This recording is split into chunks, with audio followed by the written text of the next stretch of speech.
Renovating our labs isn't about making a pretty space for us to work in solely. It's about also being able to go to conferences and having data and having research that's competitive with other universities that have that funding, that are able to take the research a step farther than maybe we would be able to do.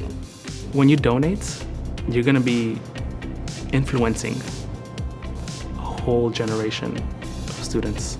You're going to see those results because you're going to see an increase in researchers, in scientists, in data, in this new research that comes out. You'll see that innovations in fields like biology, chemistry, coming all from Fresno State students. So I joined Dr. Walter's research lab in about October of my first year.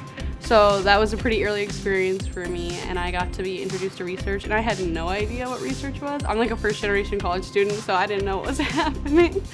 The research not only allows you to gain more understanding of what you might be doing later on, but it also gives you a network. The faculty really want to help you. They don't want you to just be an undergrad in the research lab. They want to guide you and give you that experience. The mentorship from either the professor or even just people in there, and it's also a social thing, you know, you get to hang out with people who are doing the same thing as you all in college and you kind of figure it out together. I want to be not only a doctor but also a researcher. I don't want to lose either aspect of that. And I think by doing research right now, Fresno State has given me both the opportunity and the resources necessary to achieve that goal.